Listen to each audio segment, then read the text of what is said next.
Assalamualaikum warahmatullahi wabarakatuh.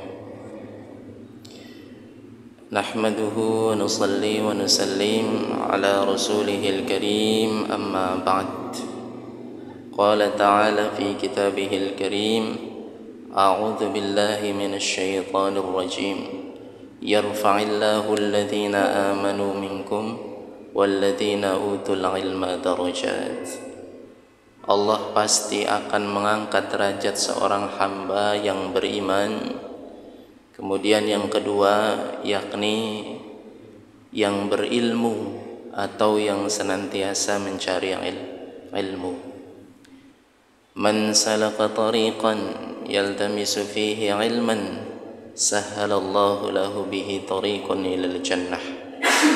Barang siapa yang menempuh perjalanan untuk menuntut ilmu, maka Allah akan mudahkan baginya langkah menuju surga.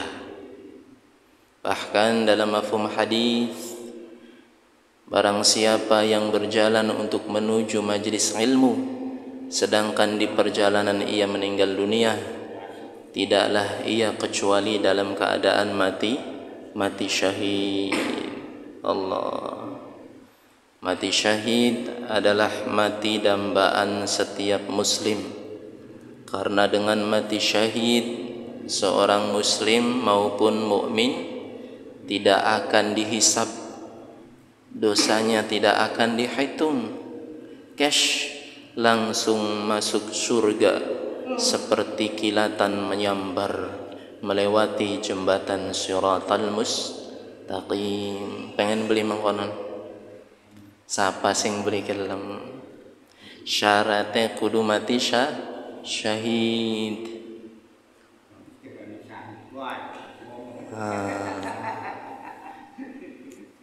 Syahid niku terbagi menjadi beberapa macam.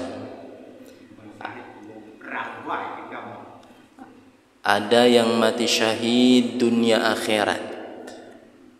Nomor 2, ada yang mati syahid dunianya saja tapi akhirat 3. Nomor 3, ada yang mati syahid dunianya tidak, tapi di akhirat dikumpulkan bersama orang-orang yang mati syahid. Maka nomor yang pertama, ada yang mati syahid dunia akhirat. Contohnya seperti saudara-saudara kita yang membela agama, membela tanah air yang dijajah, kemudian dia melawan, kemudian meninggal, maka dia mati syahid dunia akhirat. Tidak wajib dimandikan dan tidak wajib dikafani. Dikubur sesuai dengan pakaian yang ia pakai ketika ia berperang atau membela diri. Kalau niatnya karena Allah, maka dia akan memperoleh mati syahid di dunia dan akhirat, dikumpulkan dengan orang-orang yang mati syahid. Nomor 2, ada yang mati syahid dunianya saja, akhirat tidak. Saudara-saudara kita yang membela diri, mempertahankan tanah airnya alias perang, tapi dia berperang niatnya bukan karena Allah, ingin dipuji oleh orang lain, maka dia pun sama, jenazahnya tidak wajib dimandikan dan tidak wajib dikafani.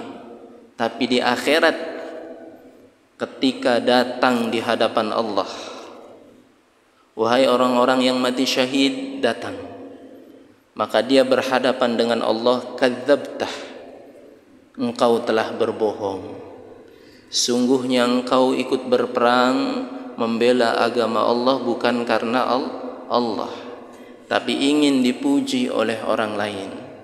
Engkau telah mendapatkan pujian itu, maka sekarang engkau tidak mendapatkan mati syahid.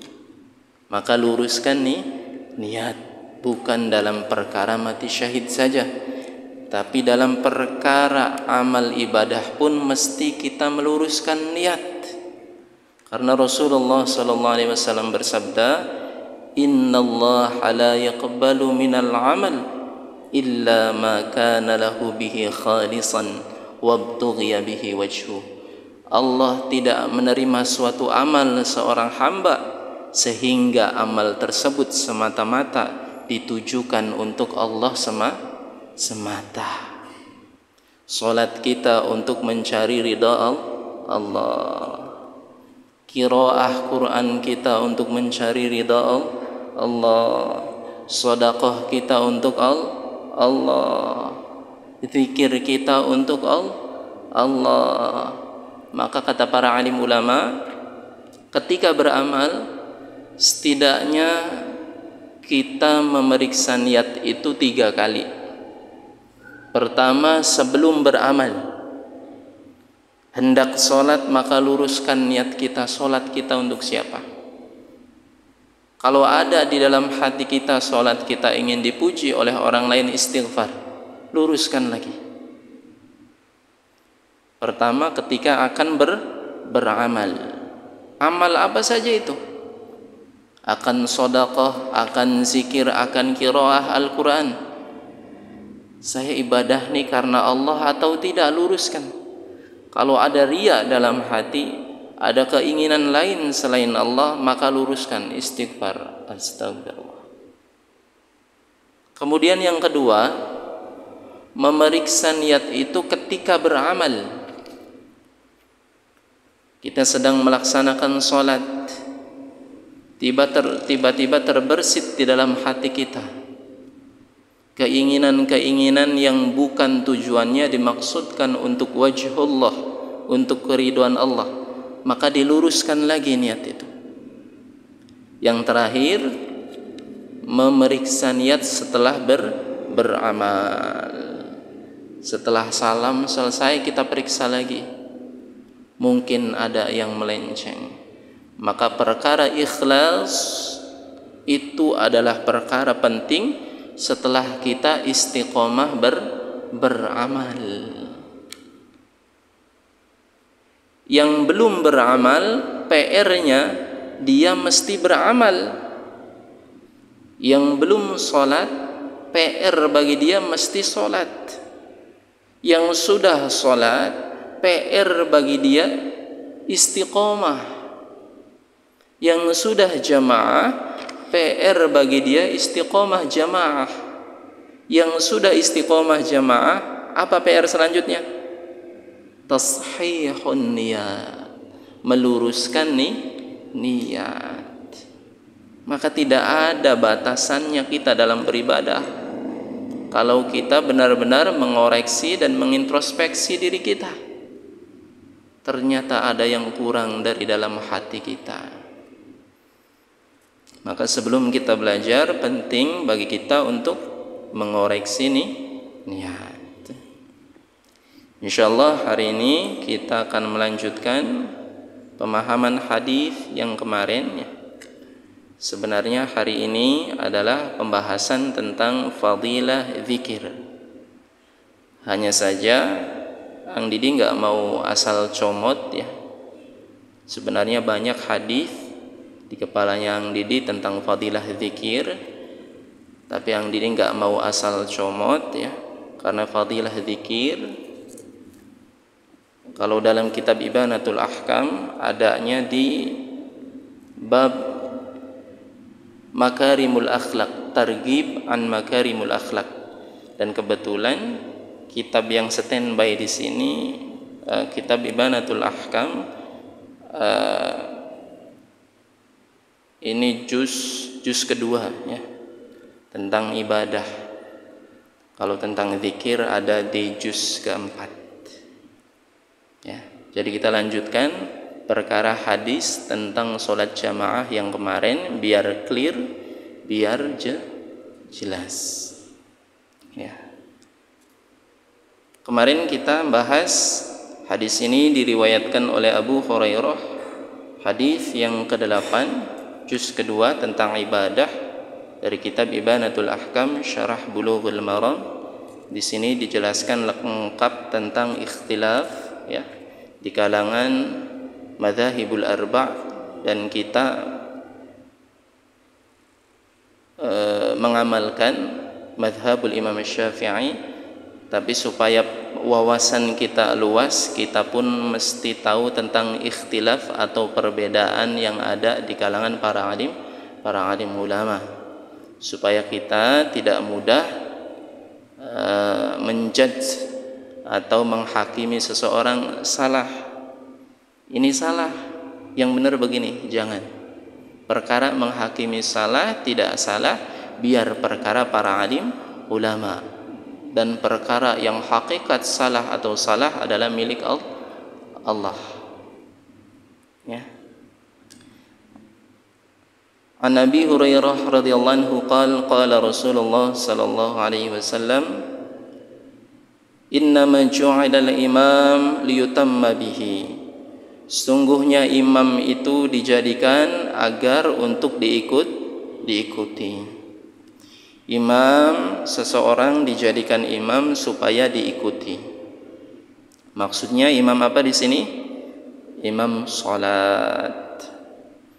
Fa idza kabbara fakabbiru wa la tukabbiru hatta yukabbiru. Apabila imam bertakbir, takbiratul ihram, maka hendaknya makmum bertakbir. Dan jangan sekali-kali makmum bertakbir terlebih dahulu sebelum imam bertakbir. Imam belum masuk takbiratul ihram, takbir yang pertama, tiba-tiba karena kalian saking solehnya dan semangatnya beribadah, kalian mendahului takbiratul ihram imam. Gimana nih? Sah enggak jamaahnya? Tidak sah jamaahnya, karena takbirnya takbiratul ihram. Dia ngikut siapa? Kita pengen ke Jakarta, niatan kita numpang bus yang tujuannya Jakarta. Tapi tiba-tiba kita sudah naik aja, padahal bus yang ke Jakarta belum jalan. Kita nyampe nggak ke Jakarta? Nggak nyampe. Maka hati-hati dengan takbiratul ihram atau takbir yang pertama. Jangan sampai tertinggal terlalu lama, karena nanti hilang fadilah takbiratul ihram. Dan jangan pula mendahului takbiratul ihram. Maka afdolnya tatkala imam takbiratul ihram, Allahu akbar, selesai akbar dan imam sempurna tangannya di atas pusar, kalau madhab Imam Syafi'i yang kita pakai, maka kalian takbiratul ihram. Jangan juga terlalu lama sampai imam membaca Al-Fatihah. Sah, tetap sah jamaahnya, tapi dia kehilangan fadilah takbiratul ihram. Karena fadilah tidak tertinggal takbiratul ihram itu penting. Awas, penting banget. Dalam mafhum hadis, barang siapa yang tidak tertinggal takbiratul ihram dengan imam alias jamaah selama 40 hari, selama 40 hari istiqomah jamaah 5 waktu, tidak tertinggal takbiratul ihram imam selama 40 hari, maka dia akan dihilangkan dari dirinya pertama sifat munafik. Yang kedua, beberapa ijtihad para alim ulama, dia akan dikabulkan dari setiap hajat yang ia inginkan. Bisa enggak?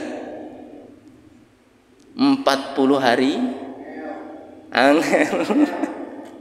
Zuhur molah, asar pegel, maghrib ngantuk, lagi adus. Iya, dikabul hajatnya, dihilangkan dari sifat munafik. Itu perkara ruhani yang penting. 40 hari ora suwe.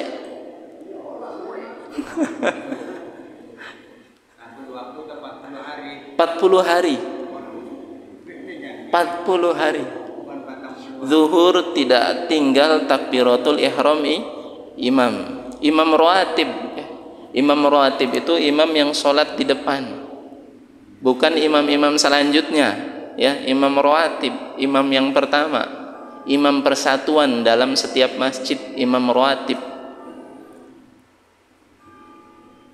Maka banyak sahabat yang menunggu waktu sholat di antara waktu sholat. Kenapa demikian? Supaya tidak tertinggal takbiratul ihram. Maka benar kata para alim ulama, jikalau setiap fadilah, keutamaan beribadah itu diperlihatkan, niscaya kita akan datang ke masjid walaupun dengan cara merangkak. Hanya saja enggak diperlihatkan. Untuk apa enggak diperlihatkan? Allah ingin melihat dari hambanya mana yang mukhlis, mana yang tidak. 40 hari ya, dicoba mulai dari Isya, mulai dari besok. Subhanallah, banyak perubahan yang akan kita dapati dalam hidup kita. Coba saja. Dan mungkin Ang Didi juga Al-Fakir, mungkin nggak pernah Ang Didi hitung ya, mungkin belum nyampe 40 hari, baru 30 ada halangan, baru 25 Basre, ulang lagi itu dari awal.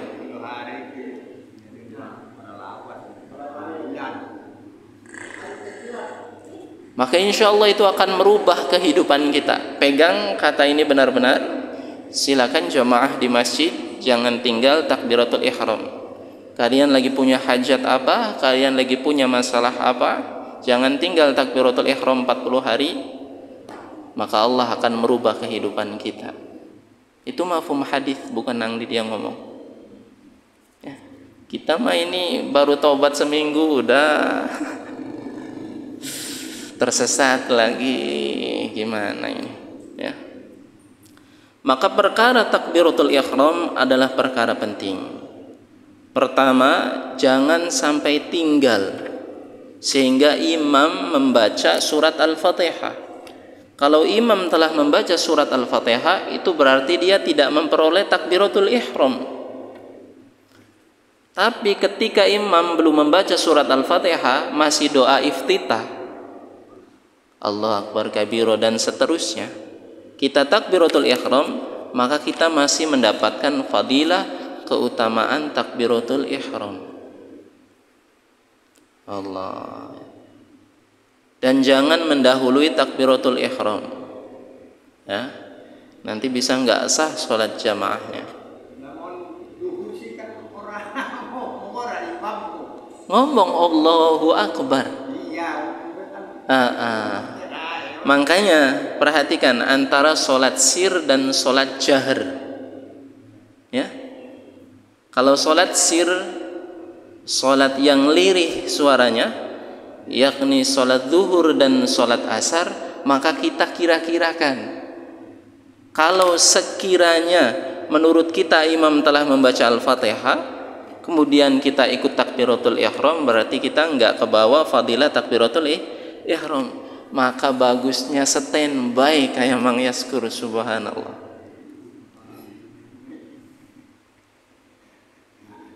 Allah. Iya. Iya orang. Duhur kan menang baik. Baru pakai tunggu. Asalnya itu tunggu. Subhanallah. PR nih untuk kita semua, ya. Para pemuda nih.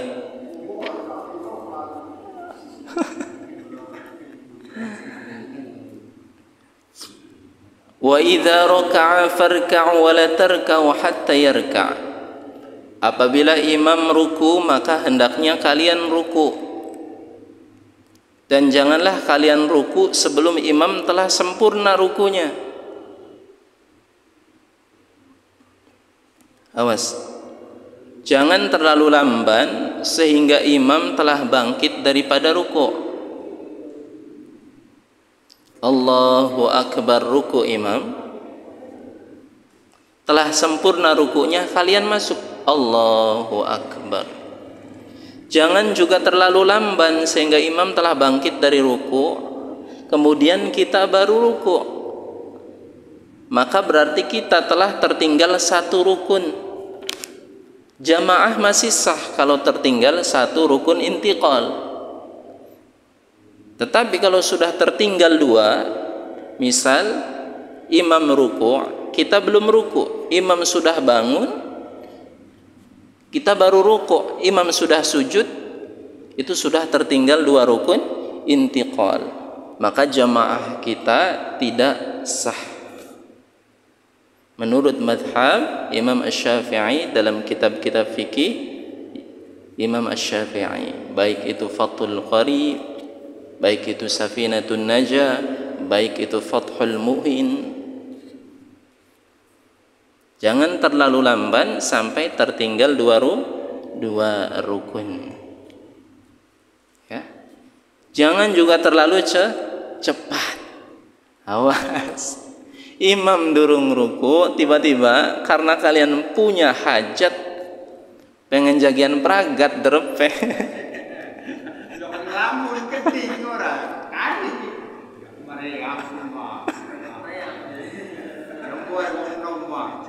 Sabar ya. Kita kembali lagi. Innama ju'ilal imam liyutamma bihi. Konsekuensi menjadikan dia imam itu supaya kita ikuti. Ya. Wa idza qala sami'allahu liman hamidah, apabila imam berdiri dari ruku dan mengucapkan sami'allahu liman hamidah, faqulu, maka hendaknya makmum mengucapkan Allahumma rabbana walakal hamd. Dalam hadis ini, dalam hadis yang lain lanjutannya mil'us samawati wal ard. Dalam riwayat Imam Nawawi tambah lagi mil'us samawati wal ard wa min uma syi'ta min syai'in ba'du.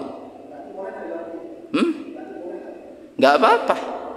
Karena secara hukumnya perkara membaca tatkala bangkit dari ruku atau i'tidal, membacanya hukumnya sunnah.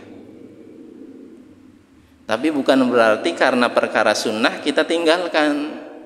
Perkara sunnah itu perkara penting. Ya, setidaknya kita mengamalkan salah satu sunnah Rasulullah. Ya. Rabbana walakal hamd. Jadi dibacanya kapan? Setelah bangkit dari ruku atau i'tidal, kemudian sempurna i'tidalnya, maka kita baca itu. Ya. At-tasmi' mukhtassun bil imam. Di sini fiqhul hadisnya mengucapkan sami'allahu liman hamidah khusus untuk imam. Perhatikan sampai selesai, jangan dipotong. At-tasmi' mukhtassun bil imam, mengucapkan sami'allahu liman hamidah tatkala jamaah itu khusus untuk imam. Walhamdu mukhtassun bil ma'mumin, sedangkan hamdalah rabbana walakal hamd itu khusus untuk makmum. Pendapat yang pertama. At-tasmi' mengucapkan sami'allahu liman hamidah khusus untuk imam tatkala jamaah. Sami'allahu liman hamidah, yang belakang makmum sudah cukup enggak ucapin sami'allahu liman hamidah lagi, tapi ngucapin jawabannya apa? Rabbana walakal hamd. Dilanjutkan mil'us samawati wal wa mil'u ma syi'ta min syai'im ba'du. Depannya ditambahin Allahumma rabbana walakal hamd. Semuanya boleh. Langsung rabbana enggak apa-apa, tambahin Allahumma rabbana walakal hamd. Versi yang pertama. Ya, jangan berhenti di sini. Ya, kalau ada saudara kita yang mengamalkan demikian, maka dia mengambil versi yang pertama ini. Makmum nggak ngucapin lagi sami Allahu liman hamidah, cukup imam saja. Ya, sami Allahu liman hamidah. Makmum, Rabbana walakal hamd. Di mana tuh yang terjadi begini? Di Mekah Haramain. Ya. Madhab Imam Ahmad bin Hambal, madhab Imam Maliki. Bilalnya biasanya ya, Muraqi yang di belakang. Yang sudah pernah ke Mekah insyaallah baru doa supaya kita ke Mekah. Amin. Hari ini daftar haji 25 tahun atau berapa tahun mangkat ya? Hari ini daftar 25 tahun baru berangkat. Allah. Gue motor we lah.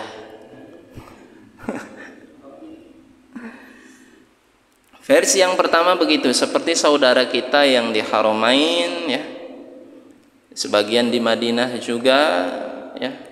Kadang-kadang di Islamik juga di sini ya. Sami'allahu liman hamidah. Rabbana walakal hamd. Nah, muraqinya. Ya itu enggak apa-apa, itu sunnah. Ya. Qala al-jumhur. Berkatalah jumhur para alim ulama berkaitan tentang bacaan ketika i'tidal. Al-imam wal munfarid yaqulani sami'allahu liman hamidah faqat. Al-imam wal munfarid, imam dan orang yang salat sendiri mengucapkan kalimat sami Allahu liman hamidah saja. Versi yang kedua. Jadi sami Allahu liman hamidah versi yang pertama diucapkan oleh imam. Yang kedua untuk munfarid. Apa munfarid? Orang yang sholat sendiri. Siapa yang sholat dewe kan? Sholat sunnah. Jangan sholat wajib. Laki-laki sunnah muakkadah sholat jamaah di masjid. Perempuan sambil nuntut ilmu dianjurkan di masjid. Tidak menebar fitnah, tidak membuka aurat. Kulil haq walau kana murran. Jadi kalimat sami Allahu liman hamidah pertama untuk imam. Kedua untuk orang yang sholat sendiri. Jadi sholat sendiri itu jangan diem-diem baik, ya, di mulutnya dibuka, minimal kedengaran oleh telinga kita. Allahu akbar, sami Allahu liman hamidah. Wal ma'mum yaqul, dan makmum mengucapkan Allahumma rabbana walakal hamd. Allahumma rabbana walakal hamd, sebagaimana yang telah dijelaskan tadi di depan. Wa qala Asy-Syafi'i, dan berkatalah Imam Asy-Syafi'i atau Asy-Syafi'iyah yang bermadhab Imam Asy-Syafi'i, wa riwayah thaniyah li Malik, dan dalam riwayat yang kedua riwayatnya Imam Malik, al-musalla yajma'u baina at-tasbih wa at-tahmid. Al-musalli yajma'u baina at-tasbih wa at-tahmid.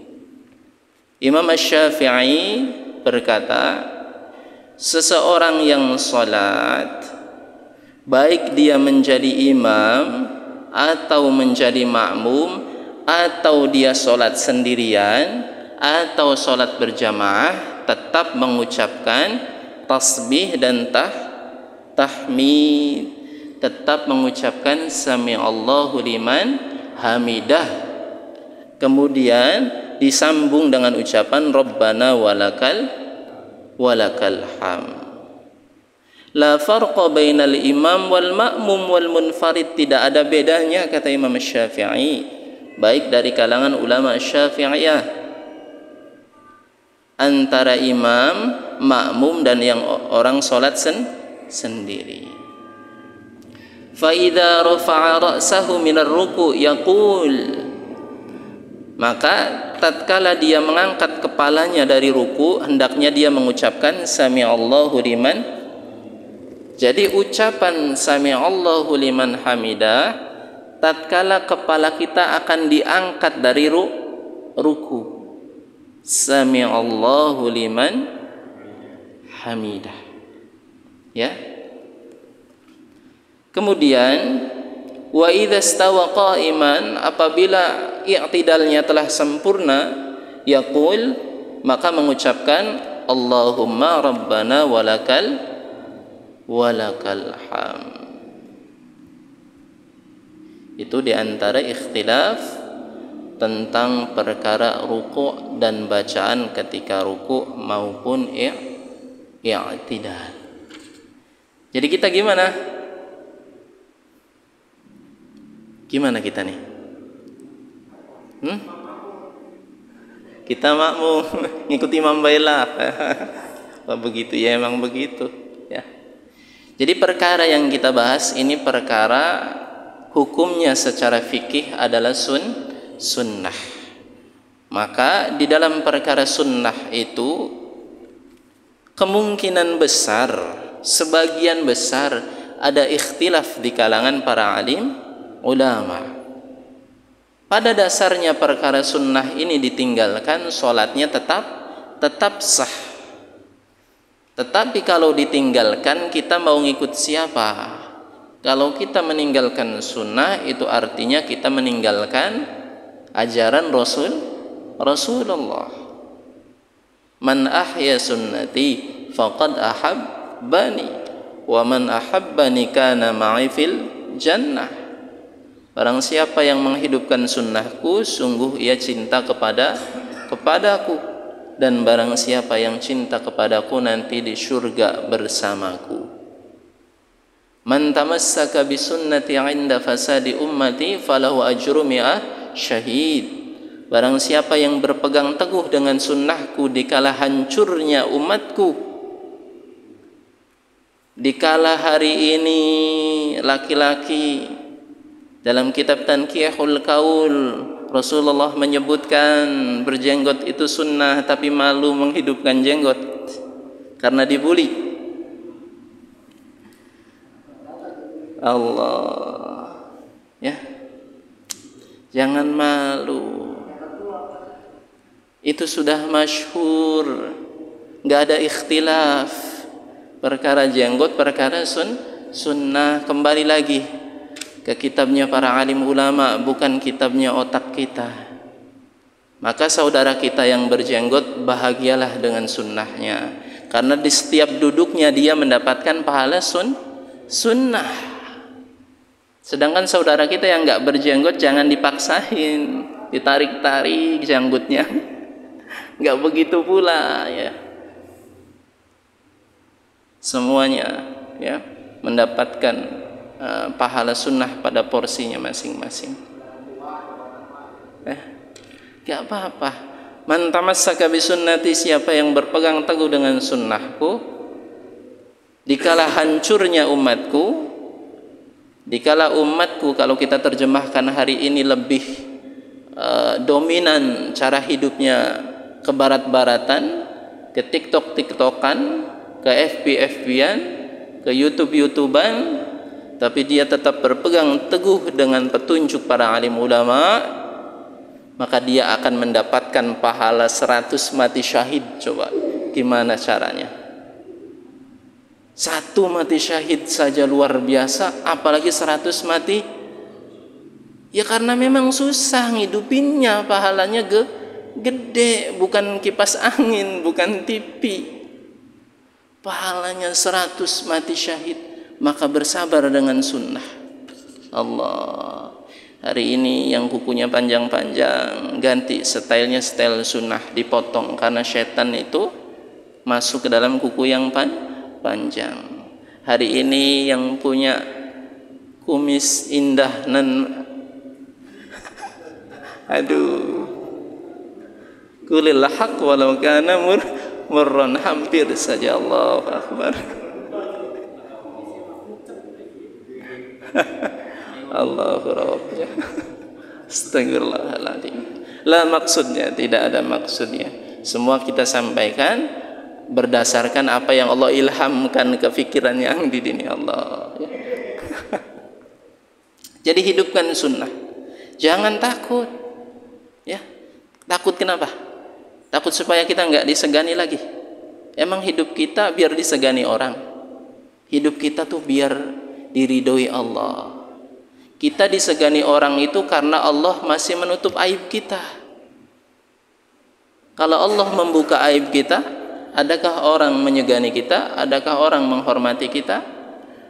Maka orang menyegani kita itu atas kehendak Allah. Kalau Allah berkehendak, hari ini raja di raja bisa dihinakan oleh rakyatnya. Kalau Allah berkehendak, hari ini rakyat jelata yang tidak diundang dalam satu pesta, yang tidak disambut kedatangannya, kepergiannya, bisa Allah muliakan dengan seketika. Seperti Uwais Al-Qarni. Siapa beliau? Seorang pemuda terpencil, tempatnya jauh, karena sengaja beliau ingin jauh dari masyarakat. Beliau ingin khusyuk beribadah kepada Allah Subhanahu wa taala. Hidup di zaman Rasulullah, tetapi beliau tidak pernah ketemu dengan Rasulullah karena beliau mempunyai ibu kandung yang tidak bisa beliau tinggalkan. Ibu kandung yang dalam keadaan lumpuh dan buta, beliau berkhidmat kepada ibunya. Maka meskipun beliau hidup di zaman Rasulullah, beliau dinamakan tabi'in karena tidak pernah melihat Rasulullah. Tetapi seorang tabi'in yang dimintai doanya oleh Abu Bakar As-Siddiq, oleh Umar bin Khattab. Padahal kita tahu Abu Bakar, Umar bin Khattab adalah sahabat Rasulullah yang paling taat di antara sahabat yang lain. Tetapi kenapa Nabi memerintahkan Umar dan Abu Bakar supaya meminta doa kepada Uwais Al-Qarni? Subhanallah. Itulah cara Allah memuliakan seorang hamba. Mutiara akan selalu menjadi mutiara meskipun dibuang di tempat yang jauh. Maka tetaplah kalian menjadi mutiara. Kalau kalian mutiara meskipun ada di pelosok desa, maka tetap akan menjadi mutiara. Siapa yang menjadikan kita mutiara? Allah. Maka jadilah mutiara yang senantiasa istiqamah, menghidupkan perintah Allah, menghidupkan sunnah Rasulullah. Jangan pernah malu, jangan pernah berkecil hati. Bukankah kita bangga mengikuti seseorang yang kita cintai dalam pakaiannya, dalam cara badan bergayanya, dalam cara berfikirnya? Maka tidak ada yang lebih bangga daripada kita mengikuti Rasulullah. Bagaimana cara mengikutinya? Dengan mengikuti para alim ulama, merujuk kembali ke kitabnya para alim ulama yang mengetahui kehidupannya para tabi'in mengetahui hidupnya tabi'in mengetahui hidupnya para sahabat mengetahui hidupnya Rasulullah. Subhanallah. Sudah masuk Isya?